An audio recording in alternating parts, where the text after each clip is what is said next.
একবার কৃষ্ণ নামে যত পাপ হরে, যত পাপ হরে, পাপীর সাধ্য নেই তত পাপ করে তত পাপ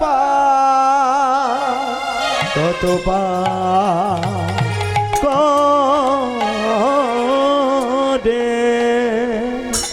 তাই তো এটা কার জন্য হলো মা? গৌর সুন্দরের জন্য। সত্যযুগে এটা ছিল না। সত্যযুগে মানুষের পরমায়ু ছিল 1,00,000 বছর। তেতাতে মানুষের পরমায়ু ছিল কত? 10,000 বছর।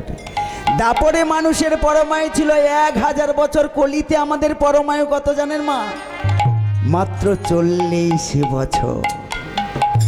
জন্ম না হতে হতে মৃত্যুর ঘন্টা বেজে উঠেছে। এই বোধহয় চলে যাব, এই বোধহয় চলে যাব। এই জন্য হরিনাম শুনতে হয়। তাই কলিযুগে চলতে চলতে, ঘুমোতে ঘুমোতে, এবং কি হাঁটতে হাঁটতে, ছুটতে ছুটতে, এবং কি আমরা খেতে খেতেও ভগবানের নাম করতে পারি, যেটা কোনো যুগে ছিল না। তাই তো আজকের আমরা এই মধুময় হরিবাসরে রজনীতে এসেছি। কেন?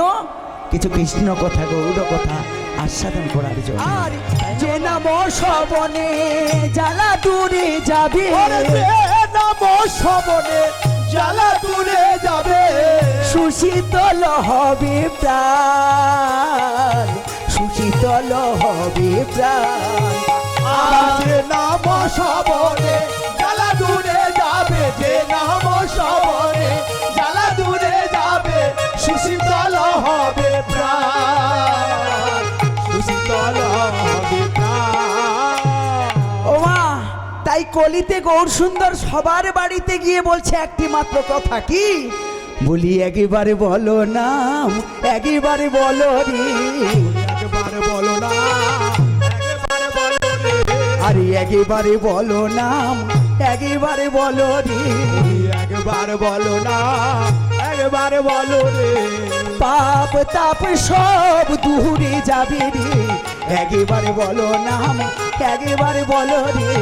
পাতাহার দূরে যাবে, একবার বলো না, একবার বলো রে, মানব জনম সফল হবে, একবার বলো না, একবার বলো রে, মানব জনম সফল হবে, একবার বলো না, একবার বলো রে, আম তাপ দূরে যাবে, একবার বলো না, একবার বলো রে, হরি প্রেমানন্দে হরি হরি বল, একবার বলো না, একবার বলো রে, প্রেমানন্দে হরি হরি বল, একবার বলো না, একবার বলো রে, প্রেমানন্দে হরি হরি বল, একবার বলো না, একবার বলো রে।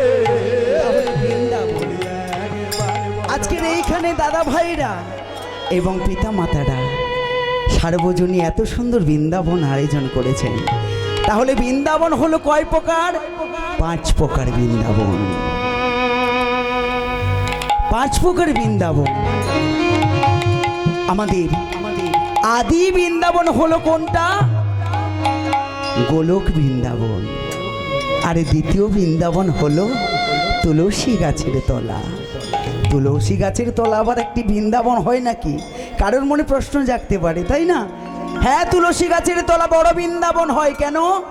তুলসী গাছের তলা যদি বৃন্দাবন না হতো, তাহলে কি প্রতিদিন সন্ধ্যাবেলায় মায়েরা তুলসী তলায় সন্ধ্যা প্রদীপ জ্বালিয়ে সংসারের মঙ্গলে কামনা করত? কেউ করত না।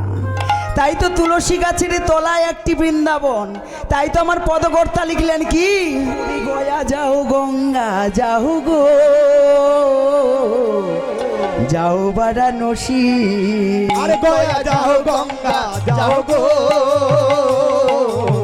যাও বারাণসী। আরে গয়া যাও গঙ্গা যাও গো, যাও বারাণসী। আরে গয়া যাও গঙ্গা যাও গো, যাও বারাণসী। আরে ঘরেতে ভোজনা করো, ঘরেতে ভোজনা করো, লাগায়ে তুলসী গো, লাগায়ে তুলসী। আর ঘরেতে ভজনা করো, ঘরেতে ভজনা করো, লাগায়া তুলসী গো, লাগায়া তুলসী। কত সুন্দর দেখেন মা, কত সুন্দর পদাবলী। গয়া যাও, গঙ্গা যাও, যাও বারাণসী, ঘরেতে ভোজনা করো লাগায় তুলসী। আমি বহু বহু তীর্থ ভ্রমণ করলাম, কিন্তু বৃদ্ধ মাতাকে খেতে দিলাম না। তা কি কখনো হয়? তাহলে কোথাও গেলে কি আমি বৃন্দাবন খুঁজে পাবো বাবা? কোথাও বৃন্দাবন আমি খুঁজে পাবো না। তাই তো আমার পদকর্তা বললেন কি, ওরে তুলসী রে তুলসী রে, তুলসী রে তুলসী রে, আরে তুলসী রে তুলসী রে, তুলসী রে তুলসী রে, আরে ভাসগো নয়ন নীরে, তুলসী রে তুলসী রে, আর ভাসতে অনলে, তুলসী রে তুলসী রে, আরে ভাসগো নয়ন নীরে, তুলসী রে তুলসী রে, আর ভাস দু নয়ন, তুলসী রে তুলসী রে। তুলসী গাছের তলাতে যদি মায়েরা প্রতিদিন সন্ধ্যাবেলায় তুলসী তলায় প্রদীপ জ্বালিয়ে সংসারের মঙ্গলে কামনা করতে পারেন, তাহলে দেখবেন আপনার সংসার তো সুখে থাকবে, সে সংসারে কোনো অশান্তি থাকবে না। কেন থাকবে না? কারণ তুলসীটা হলো, তুলসী গাছের তলাটা হলো আমাদের সেই বৃন্দাবন। কারণ শাস্ত্রে রয়েছে যেখানে হয় মধুর নাম সংকীর্তন, সেটা হলো বৃন্দাবন। তাহলে তুলসী গাছের তলা হলো দ্বিতীয় বৃন্দাবন। আপনারা শুনে অবাক হয়ে যাবেন, কত সুন্দর পদাবলী। তৃতীয় বৃন্দাবনটা কোথায় জানেন? আমাদের সবার হৃদয়ের মাঝে। আমাদের হৃদয়ের মাঝে বৃন্দাবন, হ্যাঁ সেটা তো বৃন্দাবন। হৃদয়ের মাঝে যে বৃন্দাবন আছে সেটাই তো আসলে বৃন্দাবন। হৃদয়ে কারণ আমরা যে কথা বলছি মাঝে, আমাদের হৃদয়ের মাঝে যে বৃন্দাবনে যে ভগবান বিরাজ করছে, ভগবানটা আমাদের খাঁচায় আছে বলে আমরা কথা বলতে পারছি। আত্মার কোনোদিন মৃত্যু হয় না বাবা। যেমন আমাদের বাড়ি ভেঙে গেলে আমরা কি করি? নতুন বাড়ি তৈরি করি, তাই না? যখন আপনার দেহের অবস্থাটা খারাপ হয়ে যাবে, তখন আপনার খাঁচার ভিতরে যে পাখিটা আছে, সেই পাখিটা এই দেহটা ছেড়ে আবার নতুন কোনো দেহে বাসা নেবে। কহনি তাই? তাই তো পদকর্তা বললেন, যখন আমাদের দেহ পিঁজরা ছেড়ে পাখি চলে যাবে, সেই দিন আমাদের খাঁচাটা পড়ে থাকবে। যতক্ষণ আপনি বেঁচে আছেন ততক্ষণ আপনার নাম অমল বাবু। আর যখন আপনি মৃত হয়ে যাবেন, বাড়ির সবাই মিলে বলবে কি? অমল বাবু বলে কেউ ডাকবে বাবা? ডাকবে না। কি বলবে? দেহটা কোথায়, বডিটা কোথায়, লাশটা কোথায়? তবে থেকে আপনি সবার কাছে মৃত হয়ে গেলেন, তাই না বাবা? তাই তো আমার পদকর্তা লিখলেন কি, যেদিন আমাদের হৃদয় বৃন্দাবন থেকে প্রাণ পাখিটা উড়ে যাবে, আমরা সেদিন পড়ে থাকবো কোথায়? কেউ শ্মশানে পড়ে থাকবো, কেউ বাড়িতে পড়ে থাকবো, কেউ গঙ্গার জলে পড়ে থাকবো। আমাদের এই যে 10টা ইন্দ্রিয় শরীরের মধ্যে যেসব বস্তুগুলো রয়েছে, তারা নৃত্য করবে। কেন? তারা আপনাকে বলবে, ওরে কলি হতজীব, তোরা তো কথা দিয়েছিলি। কখন কথা দিয়েছিলাম বাবা? আমরা কেউ কি ভগবানকে কথা দিয়েছিলাম?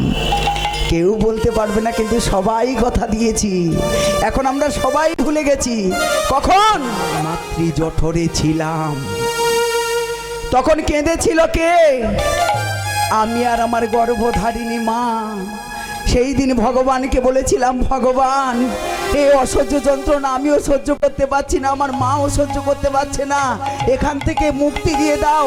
আমি কথা দিচ্ছি, মর্ত ধামে গিয়ে শুধু তোমার নাম গুণগান করব, তোমার নাম গুণগান করিব, ও গো দয়া।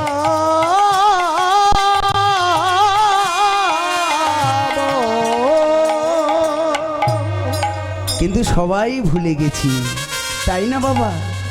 যখন আমরা সুন্দর দেহ পেয়েছি, টাকা পেয়েছি, পয়সা পেয়েছি, বিষয় আশয় সমস্ত কিছু পেয়েছি, সবাই ভুলে গেছি।